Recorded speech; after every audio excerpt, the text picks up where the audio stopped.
Início de 2022 tem novidades aqui com o Jeep Renegade. Mas no Mecânica Online a gente está acostumado a falar de mecânica, de engenharia. E eu conversei com o engenheiro da Stellantis, o Renato Araújo, que explica todos os detalhes dessa nova motorização T270.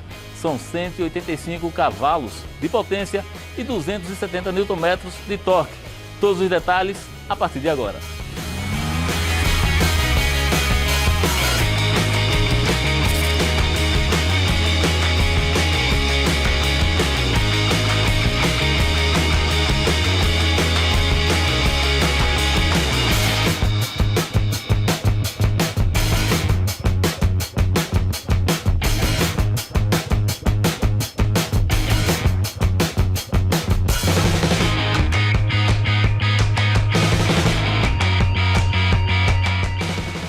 Tudo bem? Fala pessoal, tudo bem? Renato, a gente vai conhecer as novidades, os detalhes, características diferenciais, literalmente, dessa nova motorização que chega agora no Jeep Renegade. É a T270. Correto. O que é que muda? O que é que tem de característica que você vai apresentar agora para a gente nessa motorização? Bom, aqui a gente tem as principais tecnologias desse motor, que é um grande motor, né? Aqui a primeira peça é o módulo multi-air, onde você pode fazer.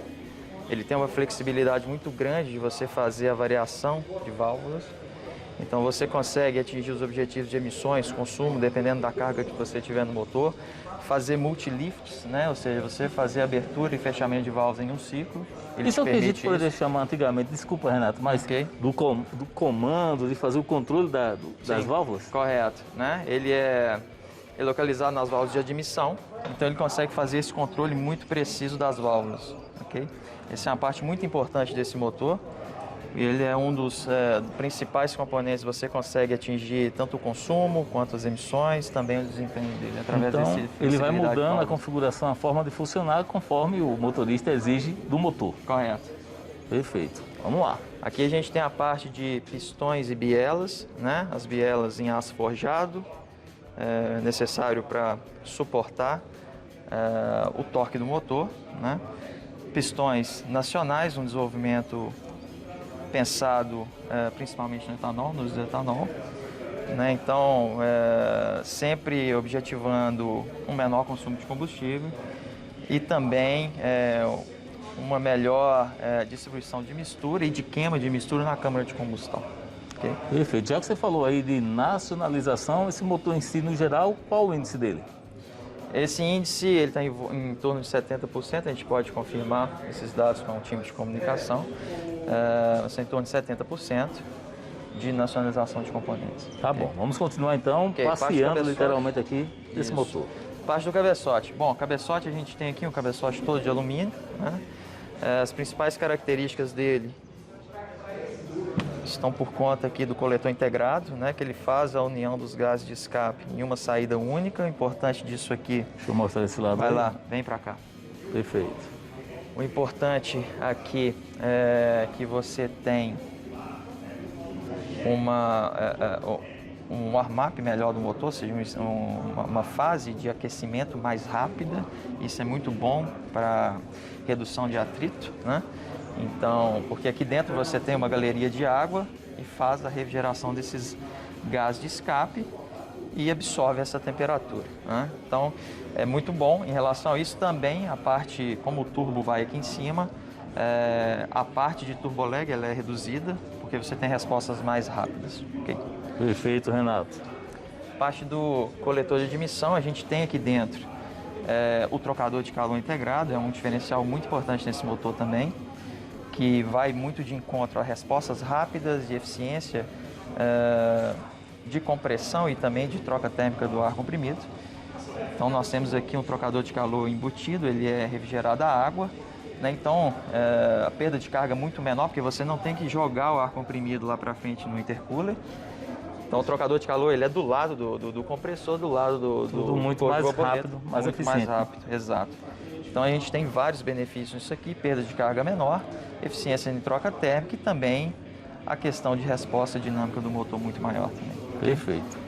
A tampa front cover, que nós chamamos, é uma tampa vai no lado lateral do motor, que faz a parte de vedação do sistema de corrente, né? E também com outras áreas do motor. A gente tem aqui especificamente essa parte onde vai a bomba d'água.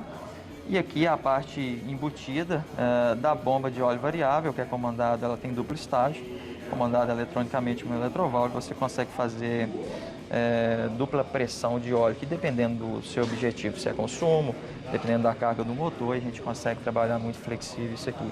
Sistema de injeção direta, a gente tem aqui uma parte muito interessante, 200 bar, pressão máxima, né? Então a gente tem aqui o sensor de pressão de combustível, a galeria principal, a distribuição para os injetores, injeção direta. A gente teve um desenvolvimento à parte em relação nisso aqui, nos injetores, componentes internos, para ter uma resistência maior ao etanol. Então, um componente básico que tem uma durabilidade muito alta. Então, aproveitando, Renato, na peça anterior, a questão é corrente, correia, vocês utilizam uma corrente ali de... Corrente a gente chama de for life, né? Uma corrente, ela não tem prazo de validade, a gente chama assim, né? Então, você não precisa trocar, né? Então, Silencioso, né? Silencioso, muito silencioso. Perfeito.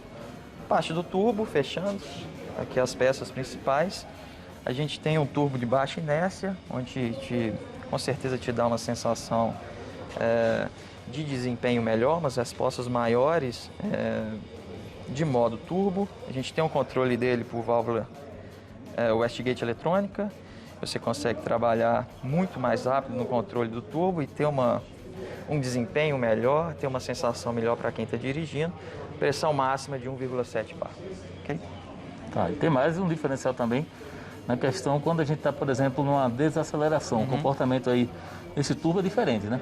Sim, quando você está em desaceleração, a gente conta com essa válvula aqui, que a gente chama de dump valve, é uma válvula de recirculação de refluxo.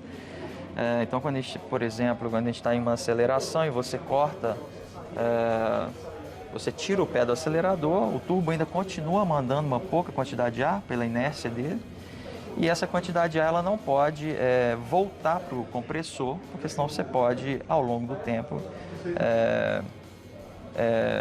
levar algum dano, algum funcionamento irregular no turbo. Então essa válvula vai de encontro com isso, porque ela absorve esse ar que volta ao compressor, não deixa de se chocar com o rotor, ela faz a abertura dela, ela volta para recirculação. Okay?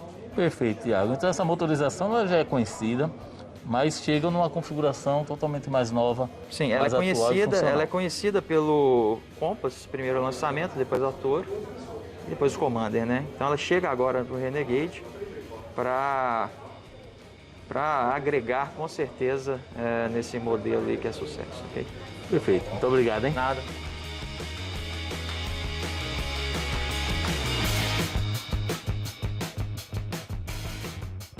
O SC, se tiver todo mundo já muito ciente disso, vocês podem me interromper que eu passo para a próxima, né?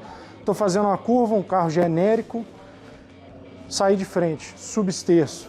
O que o controle de estabilidade vai fazer? Vou aplicar um torque na roda traseira interna à curva, causando um momento no eixo vertical do carro, né? Para dentro da curva, trazendo o carro de volta para trajetória. Isso aqui está sempre exagerado e, claro, tem vários sensores atuando ao mesmo tempo e não é tão simples quanto eu vou frear essa roda aqui e o carro vai voltar. Mas o conceito básico é esse. E o sobresterço é a situação inversa, né? O carro saiu de traseira, eu vou aplicar um torque na dianteira externa à curva, trazendo o carro de volta para a trajetória. Básico de controle de estabilidade. E o controle de tração, Traction Control System, que engloba o ASR e o EBD e o BLD. Tenho, vamos supor, um carro em linha reta, torque máximo nas 4 rodas, eu tenho um obstáculo, onde 2 rodas ficam no ar ou 2 rodas ficam em baixíssimo atrito. O que vai acontecer? Essas rodas, porque todos os diferenciais são abertos, né? Essas rodas vão começar a girar muito mais rápido do que as outras e as outras vão parar. Normal. O que eu preciso fazer? Reduzir a quantidade de torque total disponível no motor, anti-slip regulation, e aplicar freio nas rodas que estão patinando, para que as rodas que têm maior atrito consigam receber o torque que está saindo do motor. Aí o diagrama fica assim. Nessa hora, o que acontece? As 4 rodas vão voltar a ter a mesma velocidade e o carro consegue sair do obstáculo. e eu retorno o carro para a situação normal, retorno a potência total, que agora eu consigo transmitir o torque. Básico de controle de tração. Parte do 4x4, né? Seletor de terreno. Eu vou tirar aqui o modo Sport, que eu estou focado em off-road aqui, né? Modo alto. A hora que você liga o carro, ele vai estar em modo alto. O que eu tenho? Um compromisso entre segurança, conforto e performance.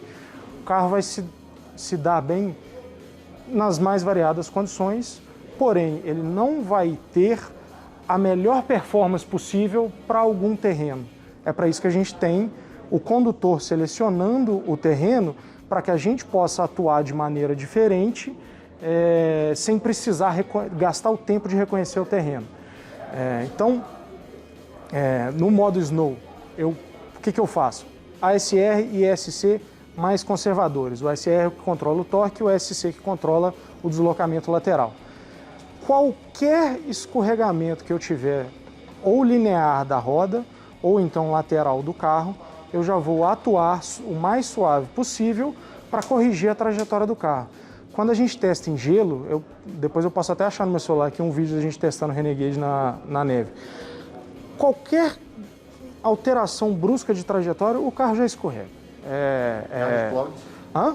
Yareplogue, exato. Nosso campo de prova na neve fica lá, muito legal. Então, eu deixo o carro mais conservador para essas situações de baixíssimo atrito. Modo Sand Mud, eu vou desligar o controle de torque, o ASR, eu vou deixar o SC mais permissivo e eu vou deixar o BLD mais agressivo, entrando em detalhes. O BLD é o Brake Locking Differential, é o que vai frear uma roda em relação à outra quando uma roda estiver patinando. Então, eu não tenho redução de torque, mas eu transfiro a responsabilidade para o condutor de controlar o escorregamento total das rodas. O torque do motor fica na mão no pé do motorista.